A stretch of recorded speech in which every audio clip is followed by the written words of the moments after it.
Assalamualaikum warahmatullahi wabarakatuh.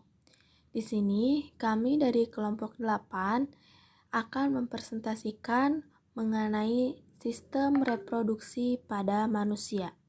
Sebelumnya, izin memperkenalkan diri terlebih dahulu.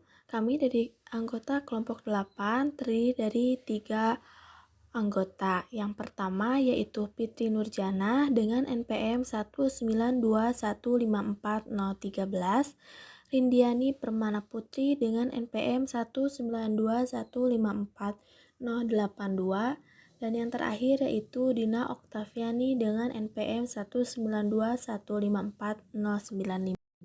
Adapun materi yang akan kami bahas yaitu yang pertama mengenai pengertian sistem reproduksi manusia, yang kedua yaitu organ-organ sistem reproduksi pada pria, yang ketiga yaitu spermatogenesis, proses sistem reproduksi pada pria, yang keempat yaitu organ-organ sistem reproduksi wanita, yang kelima yaitu oogenesis pada sistem reproduksi wanita, dan yang keenam yaitu fertilisasi pada manusia.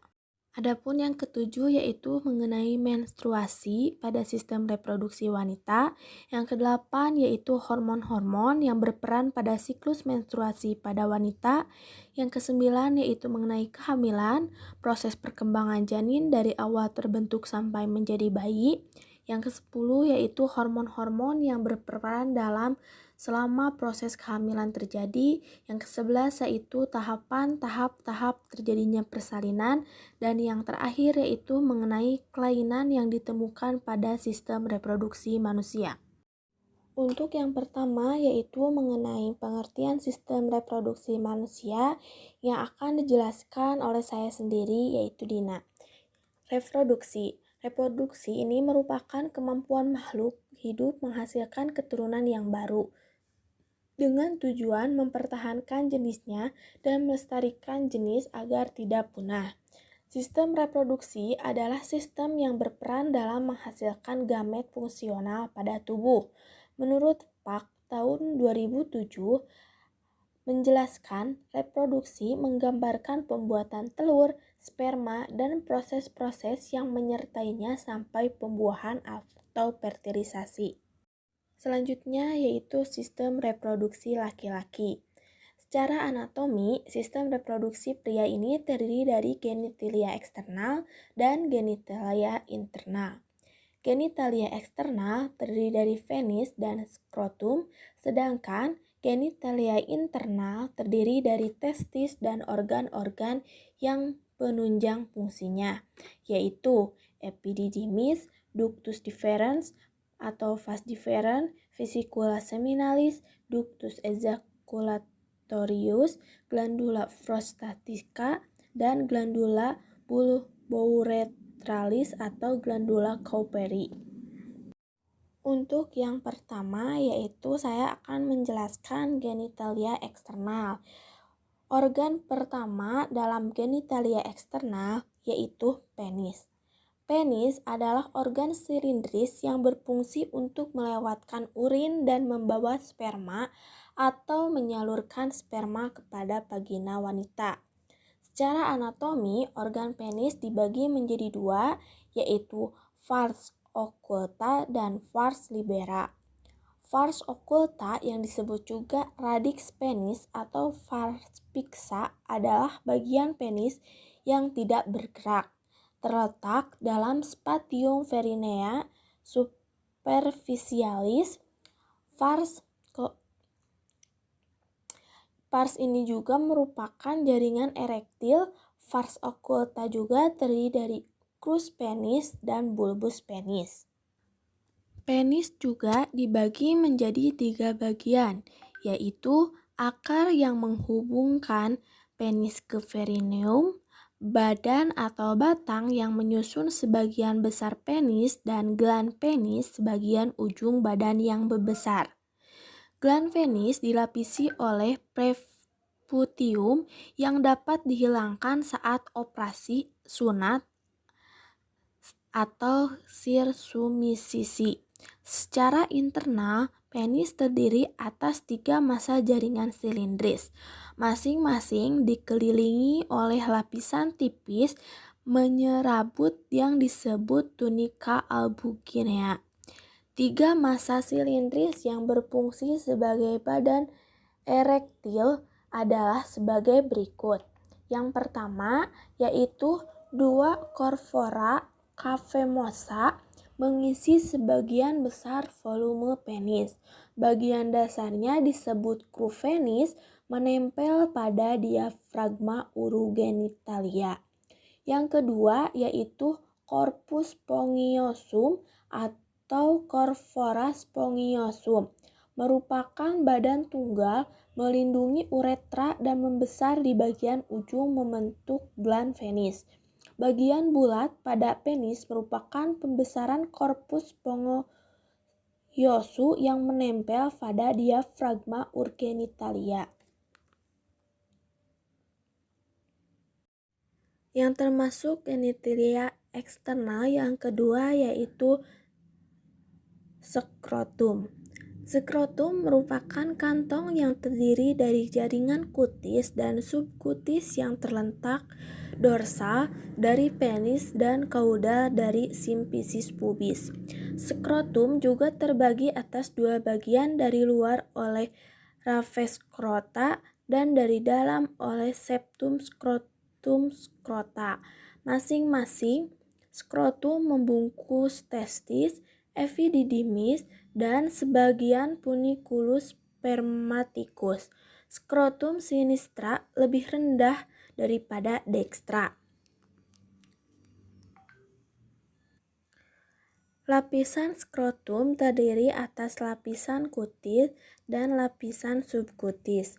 Lapisan kutis merupakan lapisan kulit yang sangat tipis, mengandung pigmen lebih banyak daripada kulit sekitarnya, sehingga lebih gelap warnanya.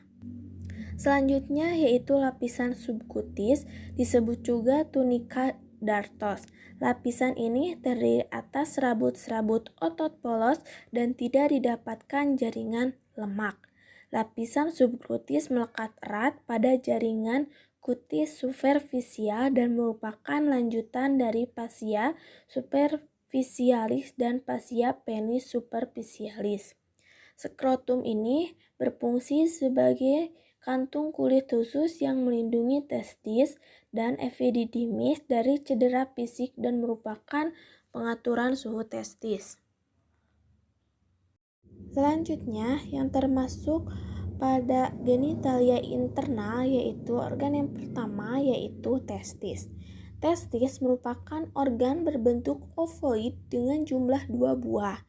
Biasanya testis sebelah kiri lebih berat dan lebih besar daripada yang kanan.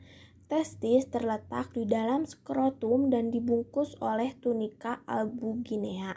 Beratnya 10-14 gram, panjangnya 4 cm dan dengan diameter anteroposterior kurang lebih 2,5 cm. Testis memiliki struktur dari luar sebagai berikut. Yang pertama, tunika vaginalis merupakan membran seru luar berlapis 2 yang mengelilingi setiap testis. Yang kedua yaitu tunika albuginea, terdapat di dalam tunika vaginalis dan menonjol ke dalam, membagi setiap testis menjadi beberapa ruang disebut lobules. Yang ketiga yaitu tubulus seminiferus yang terdapat di dalam lobules, di mana di antara tubulus seminiferus yang mempunyai fungsi reproduksi terdapat sel-sel interstisil yang disebut sel Leydig. Sel-sel Leydig inilah yang menghasilkan hormon testosteron.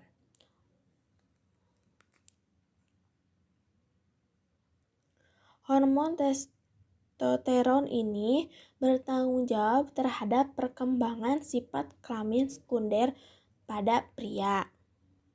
Testis merupakan kelenjar eksokrin atau sitogenik karena pada pria dewasa menghasilkan spermatozoa dan disebut juga kelenjar endokrin karena menghasilkan hormon testosteron untuk pertumbuhan genitalia eksterna.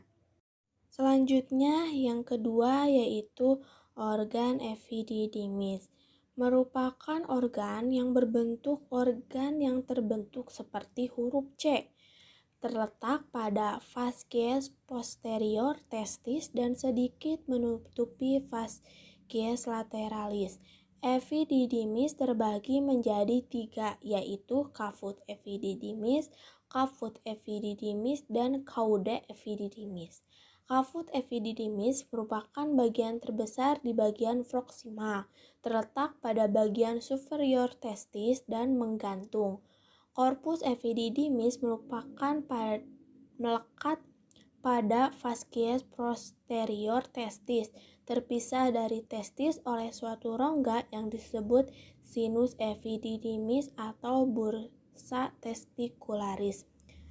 Celah ini dibatasi oleh epiorsium atau vas visceralis dan tunica vaginalis.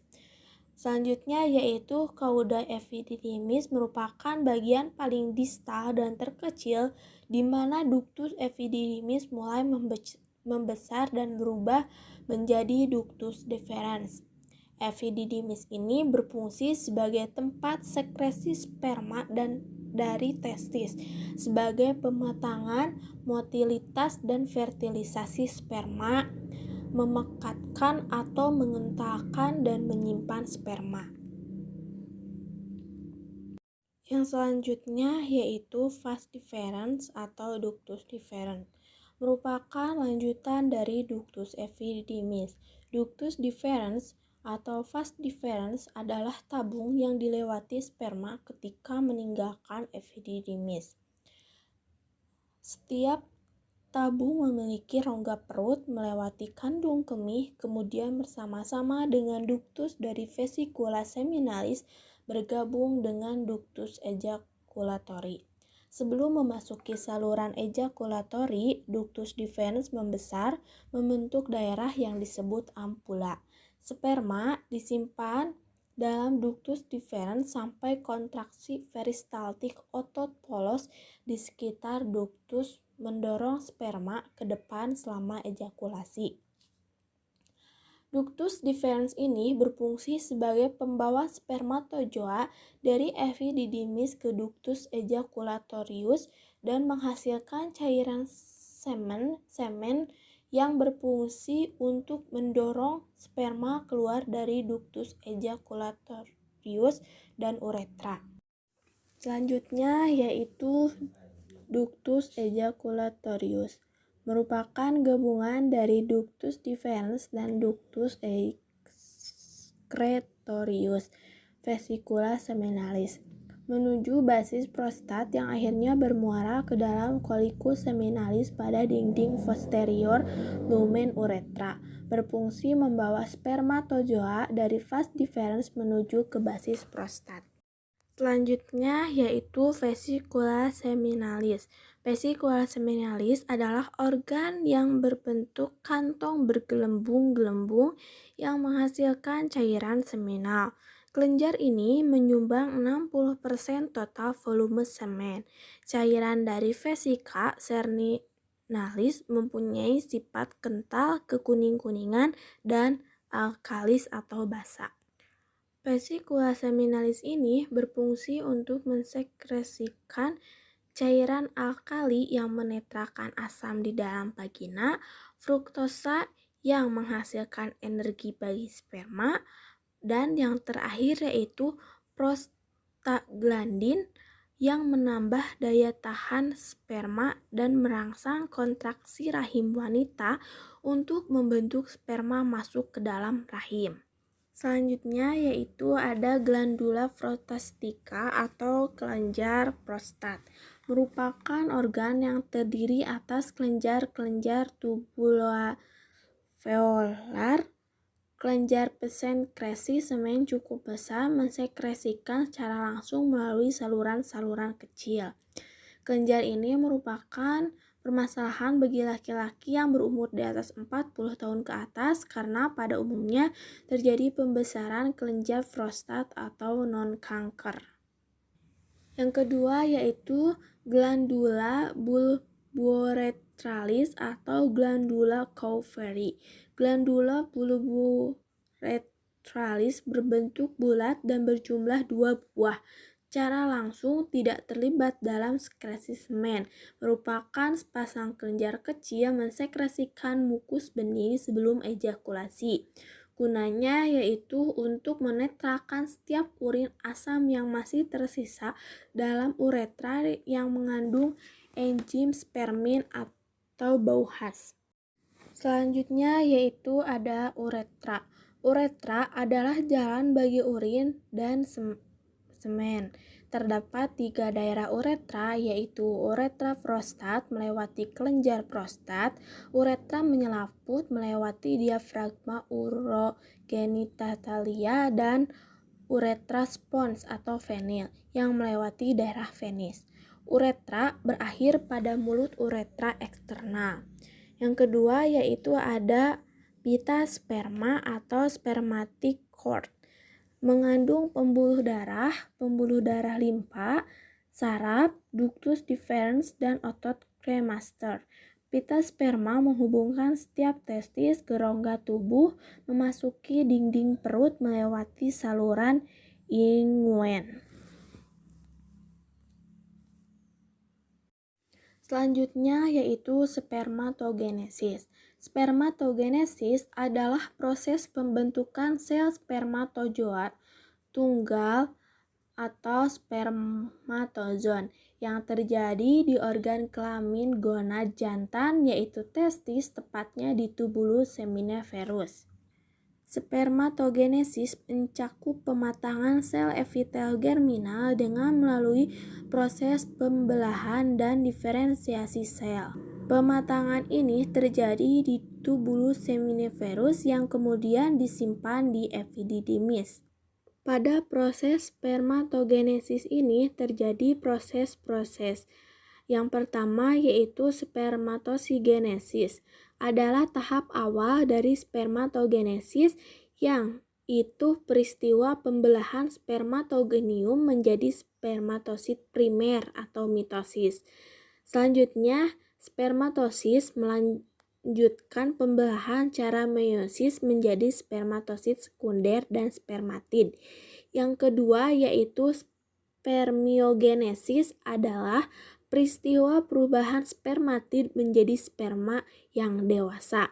Yang ketiga yaitu spermiasi atau spermiation adalah peristiwa pelepasan sperma matur dari sel Sertoli ke lumen tubulus seminiferus selanjutnya ke epididymis. Adapun tahap-tahap spermatogenesis diantaranya yaitu yang pertama spermatogenium. Spermatogenium merupakan tahap pertama pada spermatogenesis yang dihasilkan oleh testis. Spermatogenium terbentuk dari 46 kromosom dan 2 N kromatid. Yang kedua yaitu pada tahap spermatosit primer. Spermatosit primer ini merupakan mitosis dari spermatogenium. Pada tahap ini tidak terjadi pembelahan.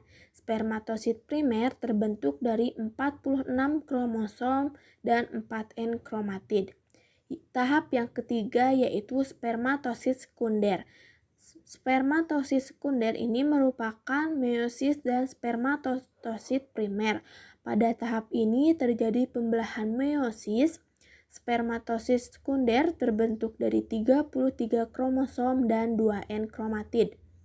Yang keempat yaitu ada spermatid, merupakan meiosis dari spermatosit sekunder. Pada tahap ini terjadi pembelahan secara meiosis yang kedua. Spermatid terbentuk dari 23 kromosom dan 1 N kromatid. Selanjutnya yang terakhir yaitu sperma, merupakan diferensiasi atau pematangan dari spermatid.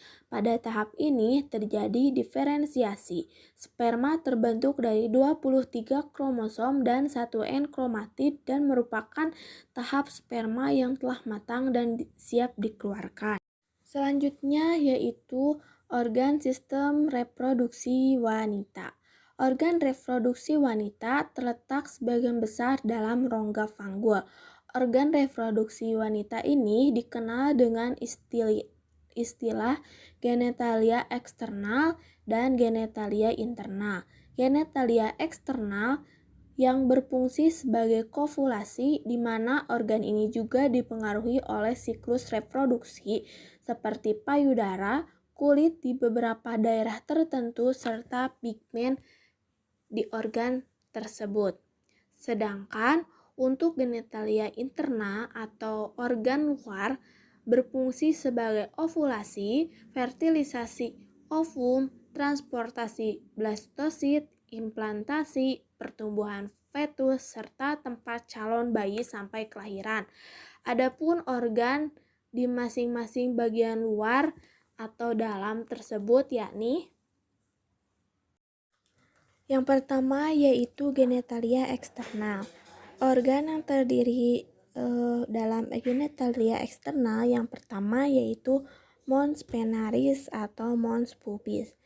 Bagian yang menonjol dengan terdiri dari jaringan lemak yang menutupi bagian depan simpis pubis. Seiring peningkatan usia, jumlah jaringan lemak di tubuh wanita akan berkurang dan rambut pubis akan menipis. Organ ini berfungsi sebagai pelindung terhadap benturan-benturan dari luar serta untuk menghindari infeksi dari luar. Organ yang kedua yaitu ada labia. Labia merupakan organ reproduksi wanita bagian luar yang terdiri dari dua pasang lipatan kulit di kedua sisi bukaan vagina, bernama labia mayora dan labia minora. Baik labia mayora maupun labia minora merupakan bagian sensitif yang biasa menerima rangsangan seksual. Labia mayora merupakan bibir kemaluan besar, berada di bagian luar dan akan ditutupi dengan serabut kemaluan setelah memasuki masa pubertas. Yang kedua yaitu labia minora atau bibir kemaluan kecil. Letaknya tepat di dalam labia mayora, mengelilingi pembukaan ke vagina atau mengelilingi saluran yang menghubungkan bagian bawah rahim dan uretra. Organ selanjutnya yaitu ada klitoris. Klitoris ini ditutupi oleh lipatan kulit disebut sebagai prevutium. Klitoris merupakan tonjolan kecil sensitif terhadap rangsangan dan menjadi area ereksi. Oleh karena itu, klitoris kerap menjadi salah satu titik rangsang wanita saat berhubungan intim. Organ yang selanjutnya yaitu vestibulum. Bagian ini merupakan dikelilingi oleh labia minora yang menutupi mulut uretra, mulut vagina, dan ductus kelenjar Bartolini serta berbatasan dengan bagian bawah klitoris. Di dalam vestibulum tepatnya terletak di samping lubang vagina terdapat kelenjar Bartolin atau vestibular yang menghasilkan cairan yang menjadikan pelumas saat berhubungan seksual. Selanjutnya yaitu ada hymen. Hymen merupakan selaput darah, adalah selaput membran tipis yang menutupi vagina. Selaput darah ini memiliki satu lubang berbentuk bulan sabit atau sirkular yang ukurannya sedikit lebih besar yang biasanya mengeluarkan darah menstruasi. Selanjutnya yaitu ada vulva. Vulva merupakan bagian terluar dari organ reproduksi wanita yang terdiri dari labia minora, labia mayora, klitoris, mons pubis, hymen, vestibulum, orificum ureter extremum, kelenjar-kelenjar pada dinding vagina. Selanjutnya yaitu ada lubang vagina, terletak di bagian belakang kandung kemih dengan posisi di bawah rahim. Fungsi dari vagina adalah sebagai saluran persalinan, tempat masuknya sperma ke rahim, hingga saluran keluarnya darah. Selanjutnya yaitu ada lubang uretra. Biasanya terletak sekitar 2,5 cm di bawah klitoris. Lubang uretra merupakan tempat keluarnya urin yang berasal dari kandung kemih. Selanjutnya yaitu ada verinerium. Merupakan kulit antara pertemuan dua lipatan labia mayora dan anus yang menjadi area berbentuk seperti intan yang terbentang dari simfisis pubis dan sisi anterior sampai kosik di sisi posterior dan ketuberiositas ischial dan di sisi lateral. Selanjutnya yaitu ada genitalia internal. Organ genitalia internal yang pertama yaitu ada uterus atau rahim. Rahim terletak di belakang kandung kemih dan di depan rektum dan diikat oleh 6 ligamen. Organ reproduksi wanita ini yang berongga menjadi perantara pertemuan oviduk kanan dan kiri dan berbentuknya seperti buah pir terbalik yang gepeng dan tersusun dari lapisan otot yang memiliki sifat elastis sehingga bisa membesar sesuai dengan perkembangan janin. Selanjutnya, uterus ini terdiri dari dinding berupa lapisan jaringan yang tersusun dari beberapa lapisan otot polos dan lapisan endometrium. Lapisan endometrium ini atau dinding rahim tersusun dari sel-sel epitel dan membatasi uterus. Adapun pembagian rahim yaitu diantaranya yang pertama ada serviks atau leher rahim, terletak di bagian bawah rahim yang membuka ke arah puncak vagina. Organ ini berbentuk silinder atau tabung seperti lorong sempit. Dinding serviks ini bersifat fleksibel sehingga dapat meregang dan membuka jalan lahir saat persalinan.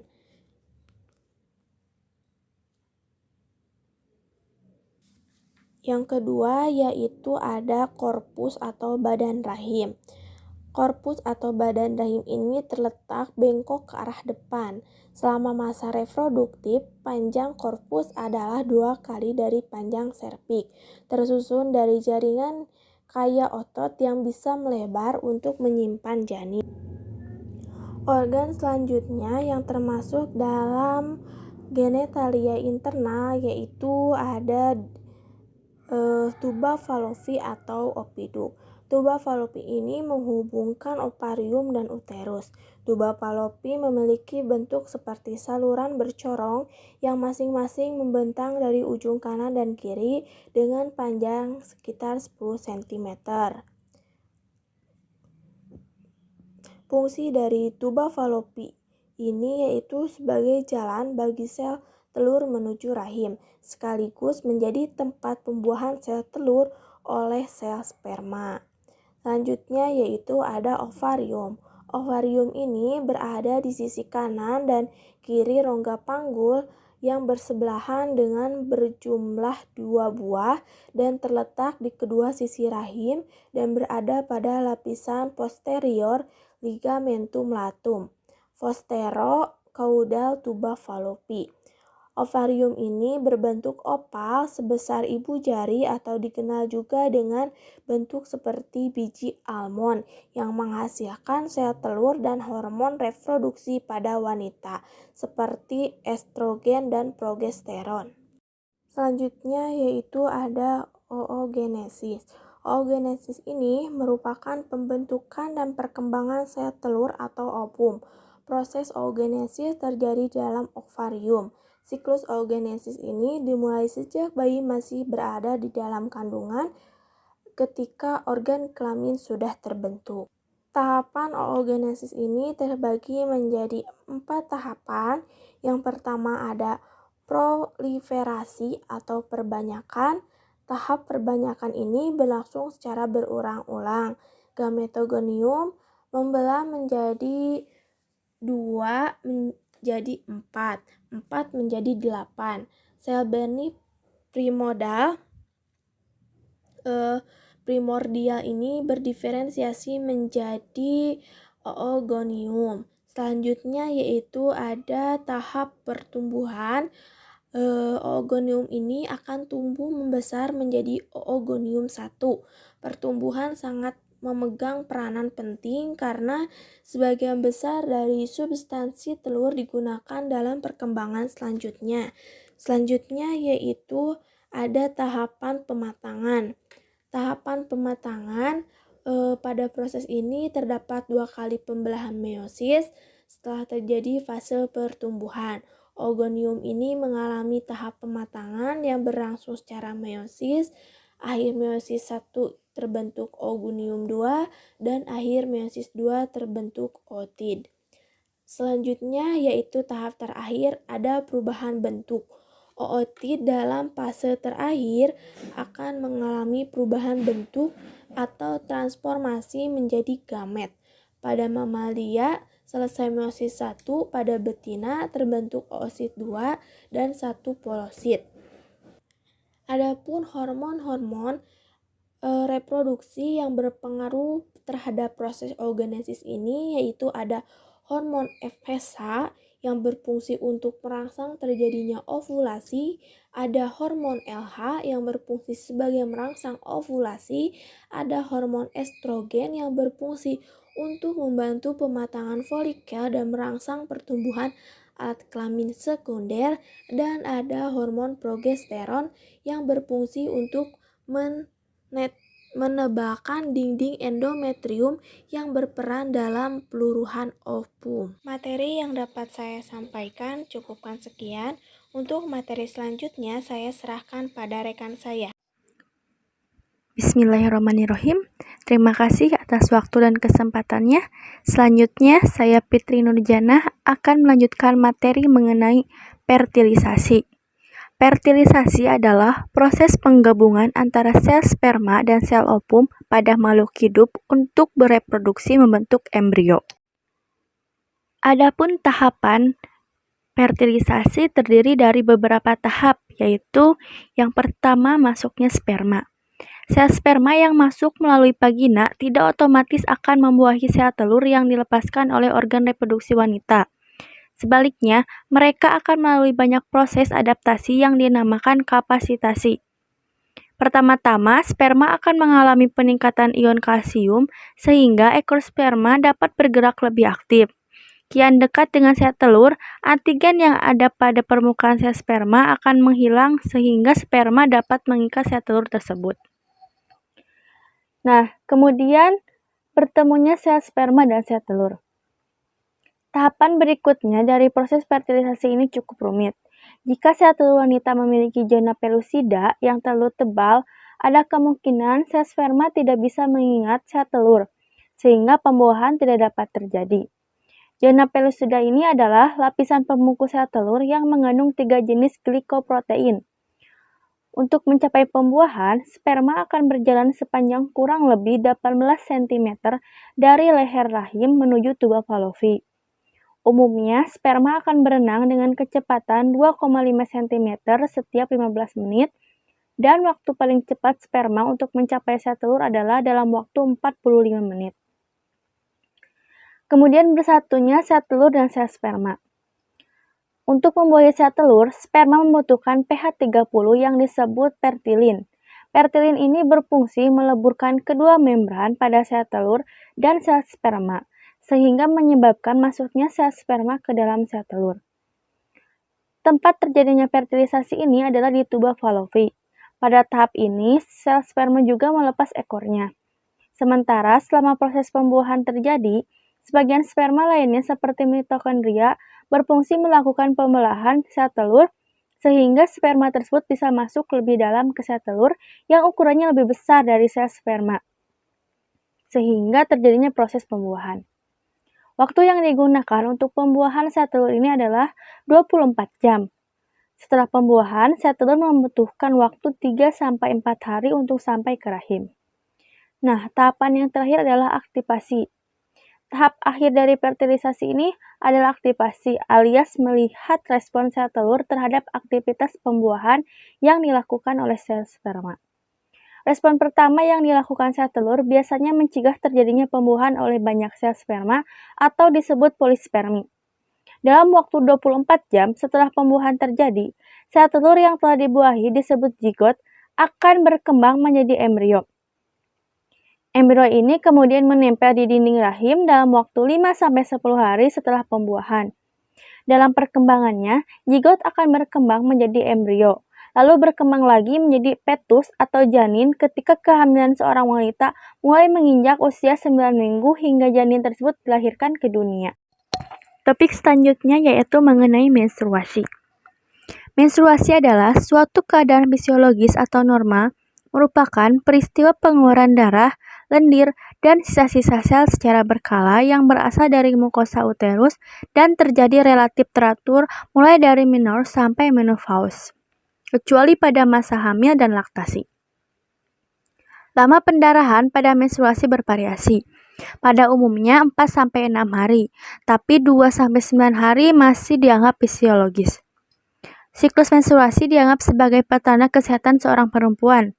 Terdapat beberapa faktor yang mempengaruhi panjang dan keteraturan dari siklus menstruasi, yaitu berupa faktor stres psikososial, aktivitas fisik, berat badan, dan gangguan endokrin. Menstruasi disebabkan oleh berkurangnya estrogen dan progesteron secara tiba-tiba, terutama progesteron pada akhir siklus ovarium bulanan. Dengan mekanisme yang ditimbulkan oleh kedua hormon di atas terhadap sel endometrium, maka lapisan endometrium yang nekrotik dapat dikeluarkan disertai dengan pendarahan yang normal. Menstruasi biasanya terjadi pada usia 11 tahun dan berlangsung hingga pada Anda menopause. Biasanya terjadi sekitar usia 45-55 tahun. Normalnya menstruasi berlangsung selama 3-7 hari. Siklus menstruasi bervariasi pada tiap wanita dan hampir 90% wanita memiliki siklus 25-35 hari dan hanya 10-15% yang memiliki panjang siklus 28 hari. Fase-fase menstruasi. Secara periodik, ovum yang matang akan dikeluarkan dari ovarium. Ovum bergerak menuju rahim. Rahim secara periodik mengalami penebalan dinding endometrium sebagai persiapan menerima zigot hasil fertilisasi.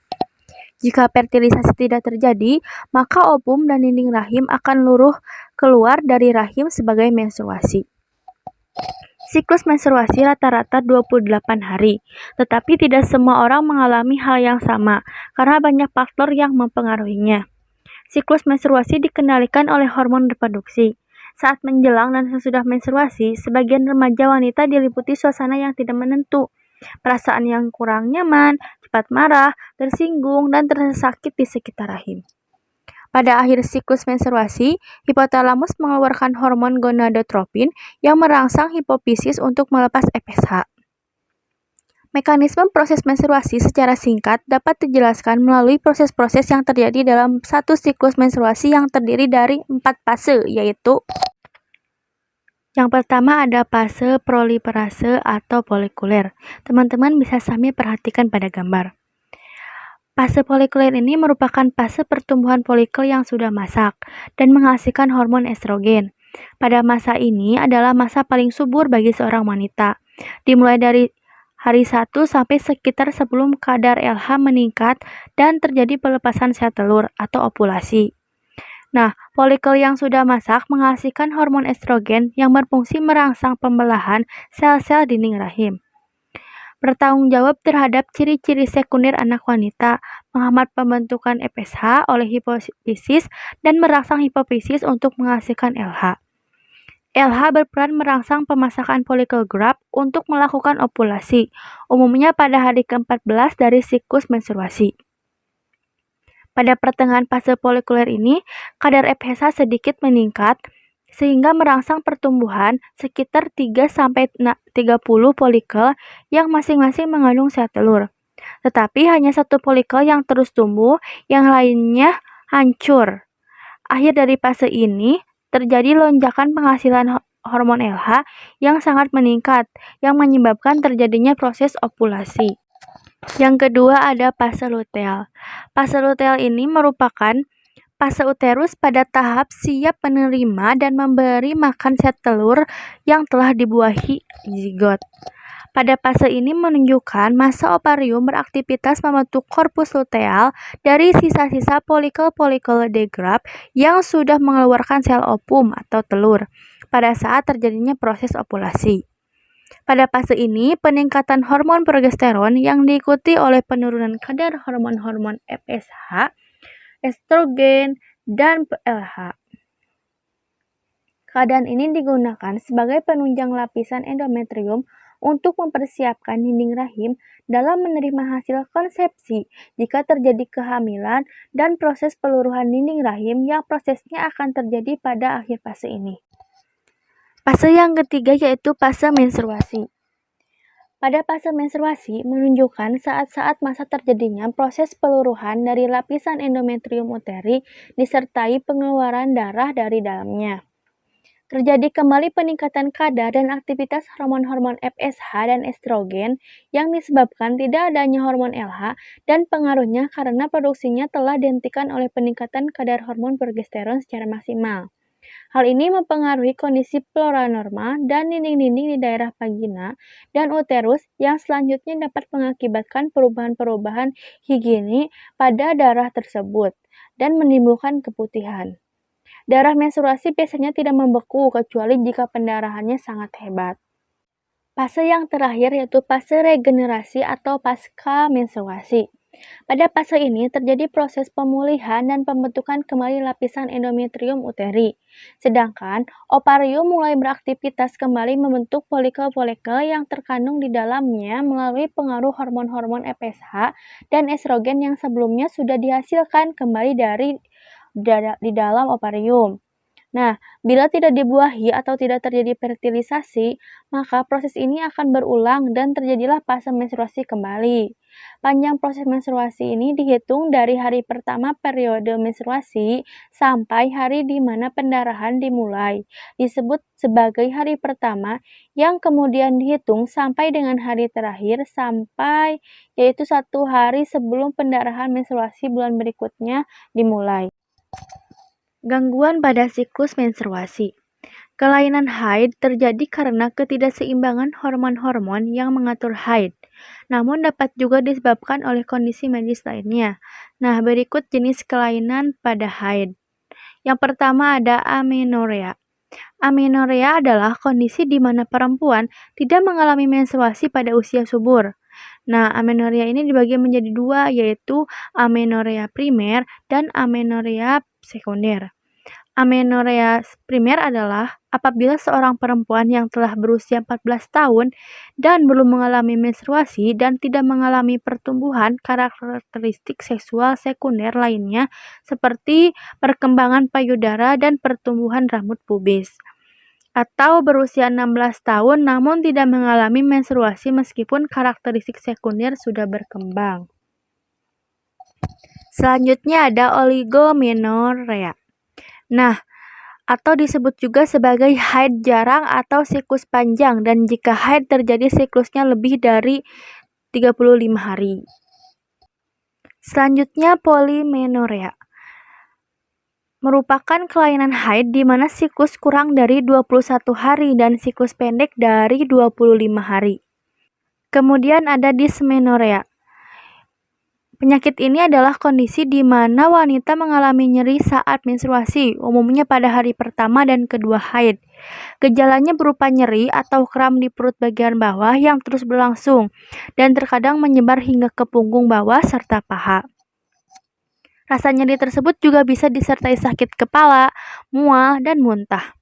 Dysmenorrhea ini bisa terjadi karena kadar hormon prostaglandinnya yang tinggi saat hari pertama haid. Setelah beberapa hari, hormon ini akan berkurang kadarnya hingga dapat membuat haid ikut mereda. Nyeri haid jenis ini biasanya akan mulai berkurang seiring bertambahnya usia atau setelah melahirkan. Selanjutnya ada menorragia. Menorrhagia ini adalah gangguan menstruasi berupa keluarnya darah menstruasi secara berlebihan atau dalam jumlah yang terlampau banyak, sehingga mengganggu aktivitas sehari-hari. Ini termasuk durasi haid yang berlangsung lebih dari menstruasi normal, yakni lebih dari 5-7 hari. Nah, selanjutnya ada Premenstrual Dysphoric Disorder atau VMDD. Nah, menjelang menstruasi, tidak sedikit wanita mengalami nyeri atau kram perut ringan, sakit kepala, dan keluhan psikologis, serta perubahan mood, merasa cemas, gelisah, sehingga mudah emosi. Gejala-gejala yang muncul mendekati datang bulan ini disebut dengan PMS. Namun, jika gejala PMS yang dirasakan cukup berat hingga mengganggu aktivitas sehari-hari, maka kondisi ini disebut VMDD. Selain nyeri haid yang disertai sakit kepala, gejala VMDD bisa berupa sedih berlebihan, gelisah, susah tidur, makan berlebihan, sulit konsentrasi, depresi, merasa lemas, dan tidak berenergi, hingga muncul ide atau keinginan untuk bunuh diri. Penyebab PMDD dan PMS belum diketahui secara pasti, namun diduga karena adanya kelainan zat kimia di otak yang mengatur mood. Salah satu zat kimia ini adalah serotonin. Selain itu, ada beberapa hal yang diduga turut berperan dalam munculnya kondisi ini, seperti faktor keturunan, kelebihan berat badan, jarang berolahraga, penyakit tiroid, konsumsi alkohol, dan penggunaan obat-obat terlarang. Selanjutnya, hormon-hormon yang mempengaruhi siklus menstruasi. Yang pertama ada hormon estrogen. Hormon estrogen ini berperan penting dalam pembentukan fisik dan organ reproduksi wanita. Misalnya dalam menumbuhkan kelenjar payudara dan rambut di sekitar organ intim, memproduksi sel telur di dalam ovarium, serta mengatur siklus menstruasi. Estrogen akan meningkat pada fase ovulasi dan menurun pada fase luteal. Selanjutnya hormon progesteron. Salah satu fungsi dari hormon progesteron ini adalah merangsang lapisan dinding rahim untuk menebal dan siap menerima sel telur yang telah dibuahi. Kadar hormon ini sangat rendah pada fase folikuler dan akan mengalami peningkatan pada fase luteal. Hormon ini akan diproduksi setelah melewati fase ovulasi. Selanjutnya gonadotropin releasing hormone atau GnRH. Hormon ini diproduksi di dalam otak bagian hipotalamus dan berfungsi merangsang kelenjar pituitari untuk menghasilkan follicle stimulating hormone atau FSH dan luteinizing hormone atau LH. Selanjutnya hormon follicle stimulating hormone atau FSH. Hormon ini berperan dalam produksi sel telur. Dalam siklus menstruasi, kadar hormon ini akan meningkat sebelum fase ovulasi. Kemudian ada luteinizing hormone atau LH. Hormon ini berfungsi merangsang ovarium untuk melepaskan sel telur selama ovulasi. Jika sel telur bertemu sel sperma dan dibuahi, hormon ini akan merangsang corpus luteum untuk memproduksi hormon progesteron. Selanjutnya kehamilan. Kehamilan adalah dimulainya konsepsi sampai lahirnya janin. Lamanya hamil normal adalah 280 hari atau 40 minggu, dihitung dari hari pertama sampai terakhir. Oleh karena dalam tubuh ada sesuatu yaitu individu yang tumbuh dan berkembang untuk menyesuaikan diri, dengan adanya individu itu, tubuh mengalami perubahan, memberi tempat, kesempatan, dan jaminan untuk tumbuh dan berkembang sampai saatnya dilahirkan. Tanda gejala kehamilan. Yang pertama ada tanda mungkin, yaitu terjadinya amenorrea atau tidak dapat haid, mual dan muntah, mengidam atau ingin makanan khusus, sinkop atau pingsan, anoreksia atau tidak ada selera makan, fatigue atau lerah, payudara membesar dan tegang serta sedikit nyeri, sering miksi atau kencing, konstipasi atau obstipasi, pigmentasi kulit atau hormon kortikosteroid atau varises. Kemudian ada tanda pasti hamil, yaitu terdapat gerakan janin dan denyut jantung janin. Perubahan fisiologis pada saat kehamilan. Yang pertama ada uterus. Uterus bertambah besar dari alat yang beratnya 30 gram menjadi 1000 gram dengan ukuran panjang 32 cm, lebar 24 cm, dan ukuran muka belakang 22 cm. Pembesaran ini disebabkan oleh hipertrofi dari otot-otot rahim, tetapi pada kehamilan muda terbentuk juga sel-sel otot yang baru.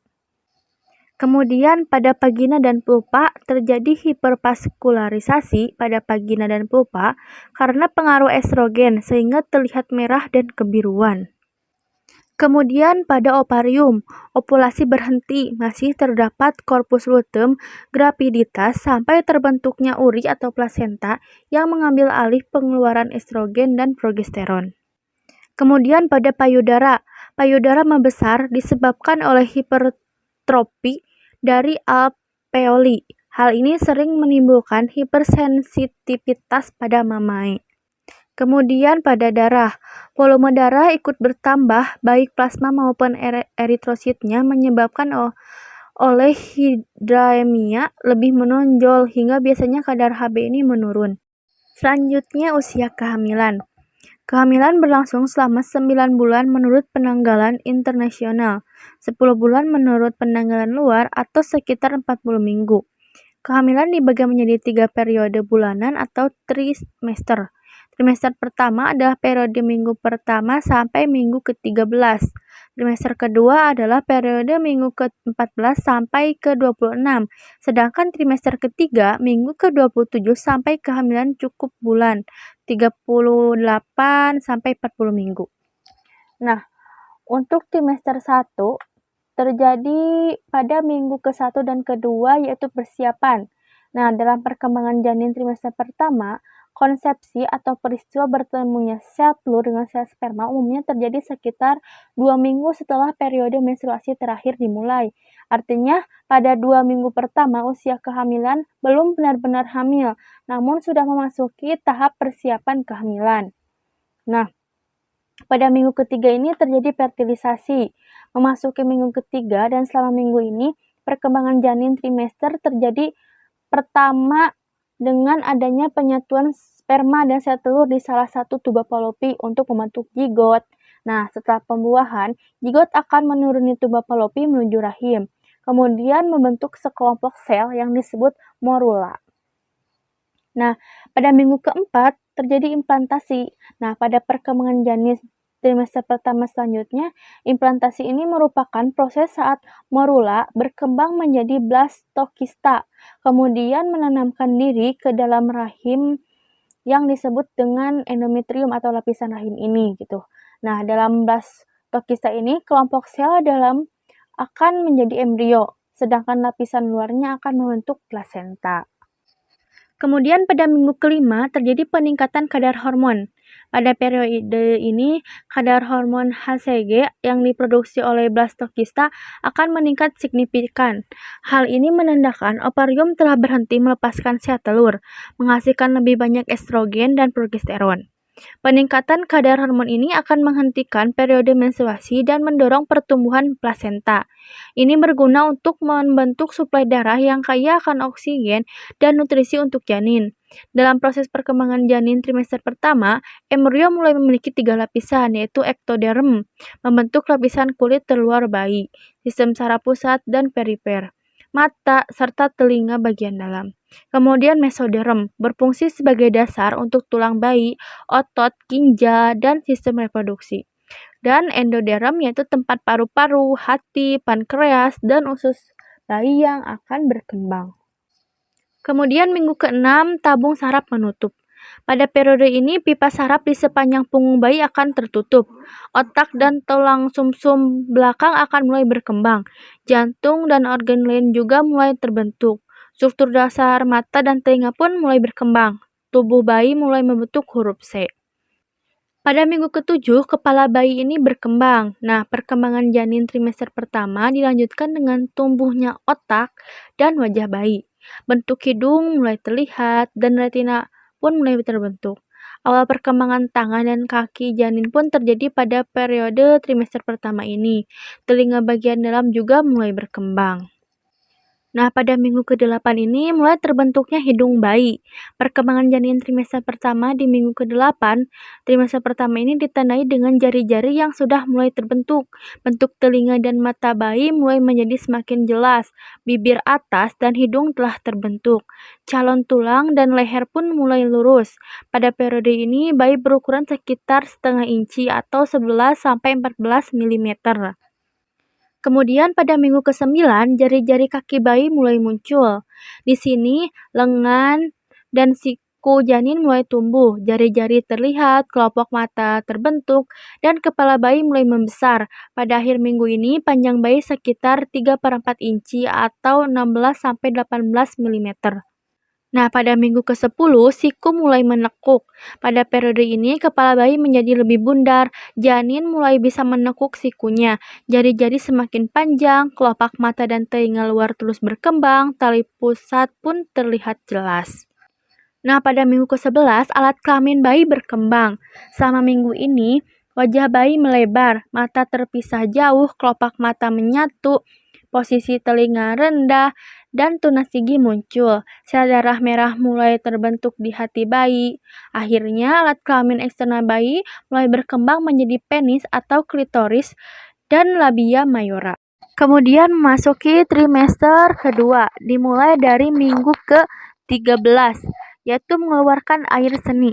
Nah, usia 13 minggu kehamilan dan 11 minggu sejak pembuahan, bayi dalam kandungan mulai dapat mengeluarkan air seni atau urin dan mengeluarkannya ke dalam cairan ketuban di sekitarnya. Sehingga tak jarang bayi pun akan menelan cairan tersebut. Selain itu, tulangnya mulai mengeras dan jadi lebih kokoh, terutama pada bagian tengkorak dan tulang panjangnya atau punggung. Sedangkan kulitnya masih tipis dan transparan, namun akan segera menebal seiring dengan perkembangannya. Pada minggu ke-14, jenis kelamin bayi mulai terlihat. Pada usia 14 minggu kehamilan atau 12 minggu, leher bayi menjadi lebih tegak dan tapak semakin kuat. Sel darah merah mulai terbentuk di limpahnya, serta pada minggu ini bayi akan mulai menunjukkan jenis kelaminnya. Pada minggu ke-15, pola kulit kepala berkembang. Pada usia 15 minggu ini, perkembangan pesat yang terjadi pada bayi akan terlihat. Selain dengan perkembangan tulangnya yang berlanjut dan bisa terlihat pada pemeriksaan USG, pola rambut dan kulit kepala bayi pun mulai juga terbentuk. Pada minggu 16 mata mulai bergerak, pada minggu 17 perkembangan kuku gitu. Nah, pada saat 17 minggu kehamilan ini perkembangan kuku-kukunya baru dimulai. Nah, di usia ini janin akan semakin aktif bergerak, baik berguling maupun membalik. Jantungnya juga sudah bisa memompa sekitar 100 liter darah setiap hari. Pada minggu ke-18 mulai mendengar. Pada usia kehamilan 18 tidak hanya membentuk fisik yang hampir sempurna pada telinganya, namun mungkin juga siap untuk mulai mendengar suara. Ditambah lagi sistem pencernaannya yang berkembang dengan matang. Kini mulai dapat bekerja.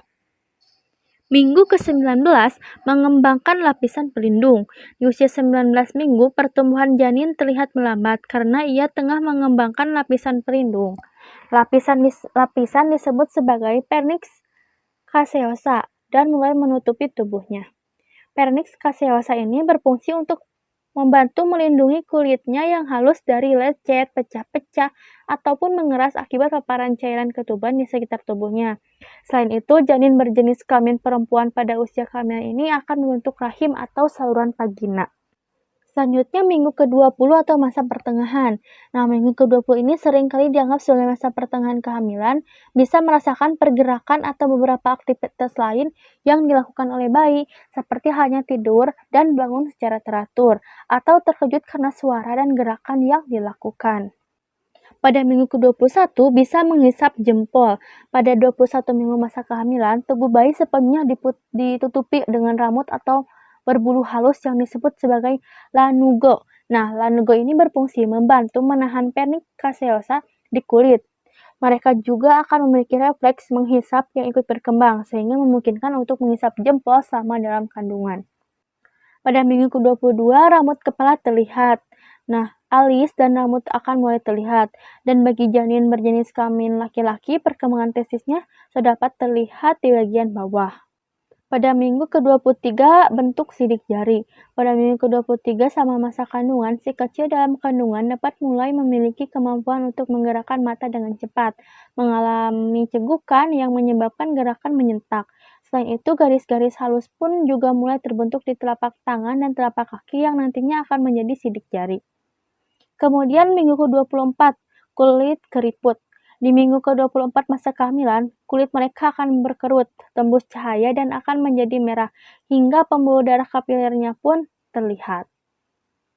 Pada minggu ke-25 merespon suara. Di usia 25 minggu kehamilan, janin mungkin dapat merespon suara yang dikenalnya. Mereka juga akan lebih banyak menghabiskan sebagian besar waktu tidurnya dalam gerakan mata cepat, meski kelopak matanya tertutup. Pada minggu ke-26, paru-paru berkembang.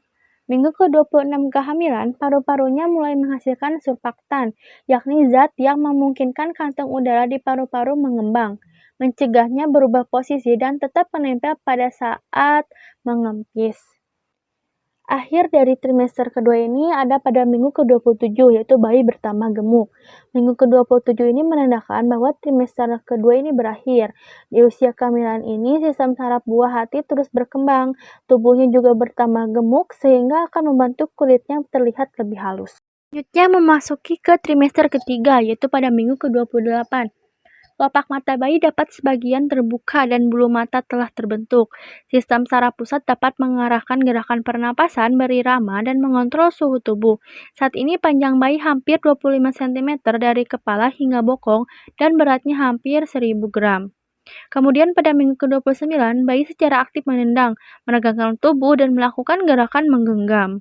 Pada minggu ke-30 di usia ini, mata bayi bisa terbuka lebar.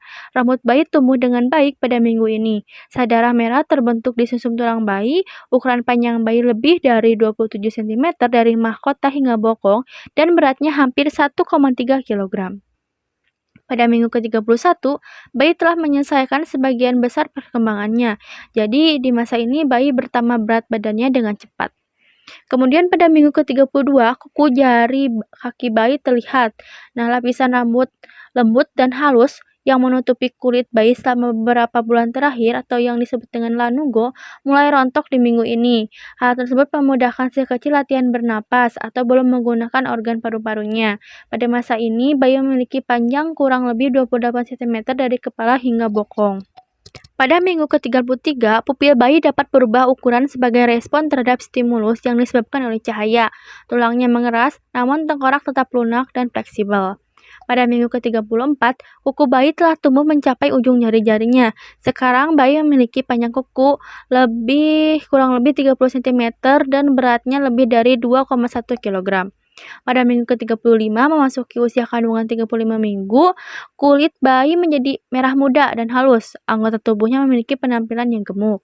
Pada minggu ke-36, kondisi padat di dalam rahim mungkin membuat bayi lebih sulit bergerak, namun bunda mungkin masih akan merasakan banyak regangan atau goyangan.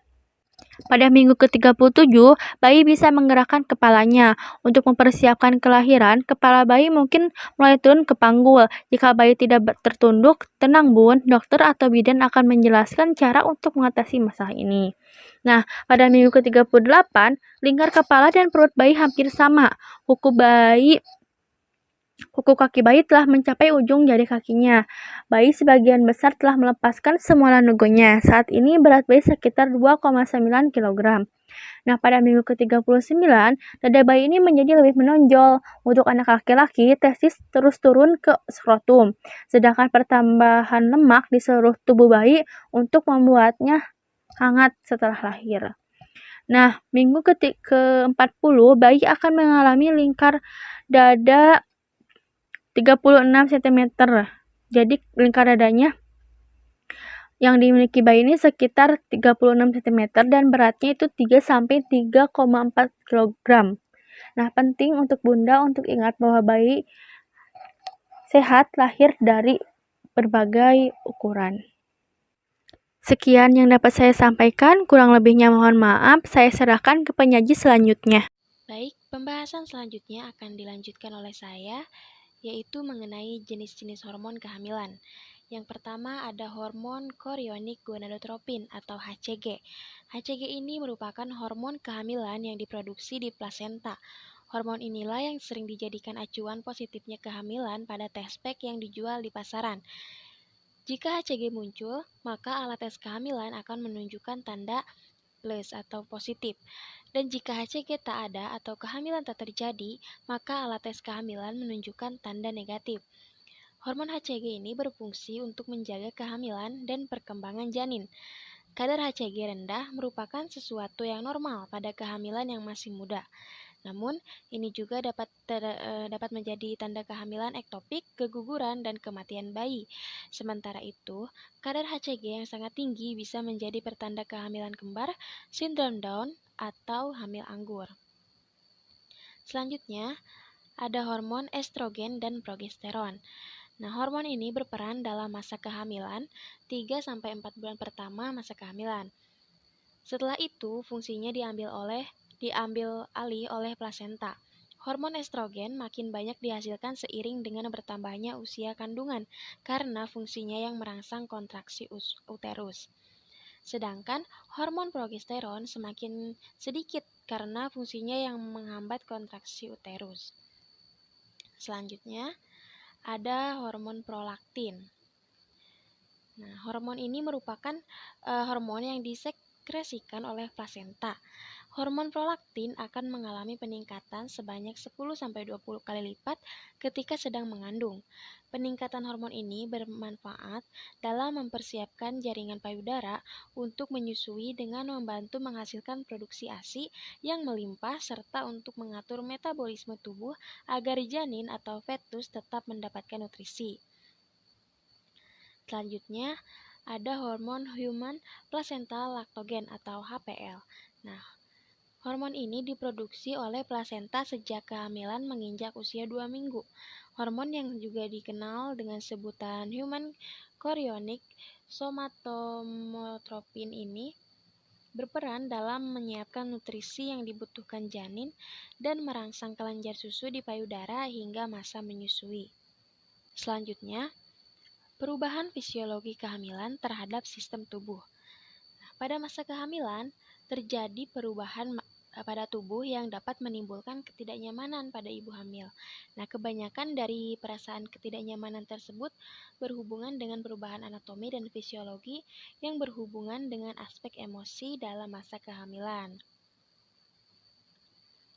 Nah, yang pertama ini ada pada uterus. Perubahan uterus ini akan membesar pada bulan-bulan pertama di bawah pengaruh hormon estrogen dan progesteron yang kadarnya meningkat. Uterus meningkat dari ukuran sebelum hamil sebesar 5-10 cm menjadi 25-36 cm. Ukuran uterus meningkat hingga 5-6 kali lipat. Kapasitasnya meningkat 3.000-4.000 kali lipat dan beratnya meningkat 20 kali lipat pada akhir kehamilan. Pada akhir kehamilan panjang, semua sel otot di uterus meningkat hingga 10 kali lipat dari 3 ukuran sebelum kehamilan. Begitu uterus mengembang ke atas dan meninggalkan pelvis, uterus tidak lagi menjadi organ pelvis, melainkan organ abdominal. Selanjutnya, perubahan pada vagina. Nah, vagina atau vulva juga mengalami perubahan akibat hormon estrogen. Adanya hipervaskularisasi mengakibatkan vagina dan vulva tampak lebih merah, agak kebiruan, yang disebut tanda Chadwick. Vagina membiru karena pelebaran pembuluh darah. pH 3,5-6 merupakan akibat meningkatnya produksi asam laktat karena kerja laktobasi Acidophilus. Yang selanjutnya perubahan pada ovarium. Pada permulaan kehamilan, masih didapat korpus luteum graviditas sampai terbentuknya plasenta pada kira-kira kehamilan 16 minggu. Korpus luteum graviditas berdiameter kira-kira 3 cm lalu mengecil setelah plasenta terbentuk. Sejak kehamilan 16 minggu, fungsi diambil alih oleh plasenta, terutama fungsi produksi progesteron dan estrogen. Selama kehamilan, ovarium tenang atau istirahat. Nah, selanjutnya perubahan pada mamae. Nah, mamae akan membesar dan tegang akibat hormon somatomamotropin, estrogen, dan progesteron. Akan tetapi belum mengeluarkan air susu. Pada kehamilan akan terbentuk lemak sehingga mamae menjadi lebih besar. Pada kehamilan 12 minggu ke atas, dari puting susu dapat keluar cairan berwarna putih agak jernih disebut kolostrum. Perubahan pada payudara disebabkan oleh kadar estrogen, progesteron, laktogen, plasental, dan prolaktin. Stimulasi hormonal menimbulkan proliferasi jaringan, dilatasi pembuluh darah, dan perubahan sekretorik pada payudara. Sedikit pembesaran payudara, peningkatan sensitivitas dan rasa geli mungkin dialami khususnya oleh primigravida pada kehamilan minggu keempat. Selanjutnya, ada tahap-tahap persalinan normal yang terbagi menjadi 3 tahap. Tahap yang pertama, pada tahapan pertama ini, kontraksi yang terjadi akan membuat serviks terbuka secara bertahap. Dalam tahap ini, serviks mulai melentur, sehingga dapat terbuka dan melebar sampai 10 cm. Tahap ini merupakan tahap yang paling panjang dari persalinan karena berlangsung selama beberapa jam, bahkan beberapa hari sebelum seorang wanita mengalami persalinan. Serviks yang terbuka secara bertahap ini disebut dengan fase laten. Pada fase ini, seseorang akan merasakan kontraksi. Usahakan agar wanita yang mengalami fase ini bergerak secara aktif untuk membantu agar bayi turun ke bawah rahim dan mempermudah persalinan nantinya. Lalu tahapan kedua, pada tahapan kedua ini berlangsung dari terbukanya serviks sampai kelahiran bayi. Ketika serviks sudah terbuka dengan sempurna, bayi akan bergerak mendorong tubuhnya ke jalan lahir menuju vagina. Dalam tahap ini, wanita juga mengejan untuk mendorong bayi agar cepat keluar dari vagina.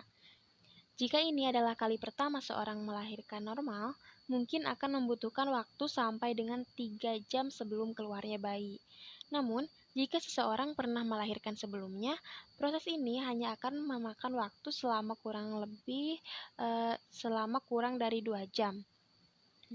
Ketika kepala bayi telah menyentuh vagina, biasanya dokter akan meminta wanita atau ibu untuk berhenti mengejan dan mengambil napas. Karena hal tersebut akan membantu memberikan waktu pada otot yang berada di antara vagina dan anus untuk merenggang, sehingga ibu atau wanita bisa melahirkan dengan perlahan. Terkadang juga dokter akan melakukan episiotomi sebagai langkah untuk mempercepat jalan kelahiran.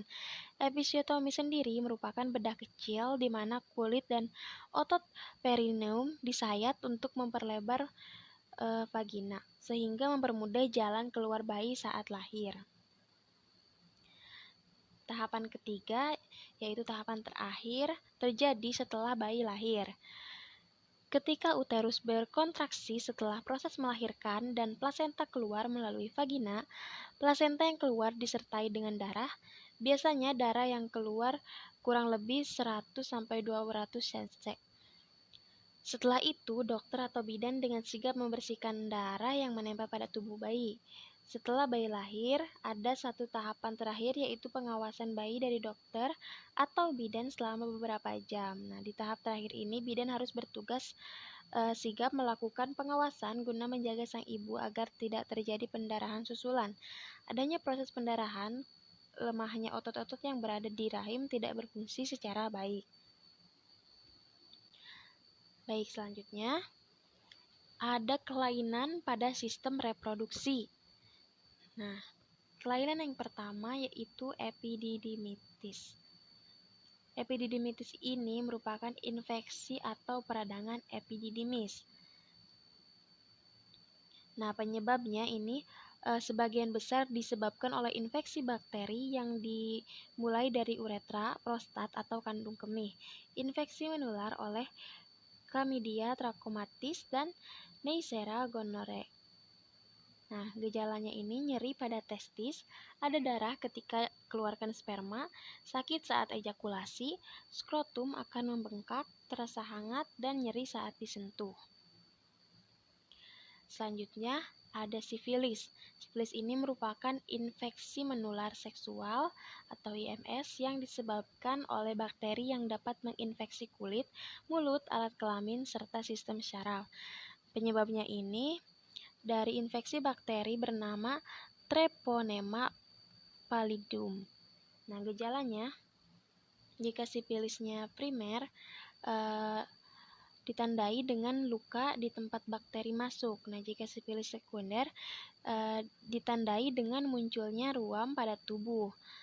Jika sifilis laten tidak menimbulkan gejala, tapi bakteri ada di dalam tubuh penderita. Nah, dan sifilis tersier ini dapat menyebabkan kerusakan organ lain, otak, saraf, atau jantung. Selanjutnya ada gonorea. Gonorea ini juga dikenal sebagai penyakit kencing nanah, yang merupakan sebuah infeksi purulen yang menyerang membran mukosa. Penyebabnya yaitu bakteri Neisseria gonorrhoeae. Nah, gejalanya ini radang saluran kencing, radang epididymis, dan infeksi anus. Lalu selanjutnya vaginitis. Nah, vaginitis merupakan infeksi atau peradangan pada vagina yang dapat menyebabkan keputihan, gatal, dan sakit. Penyebabnya ini infeksi bakteri, infeksi jamur, iritasi pada vagina, penyakit menular seksual, dan penipisan dinding vagina.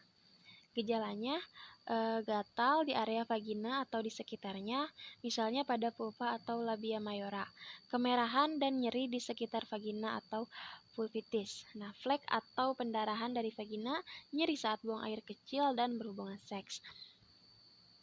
Selanjutnya, kista ovarium. Nah, kista ovarium ini adalah kantong berisi cairan yang tumbuh pada indung telur atau ovarium wanita.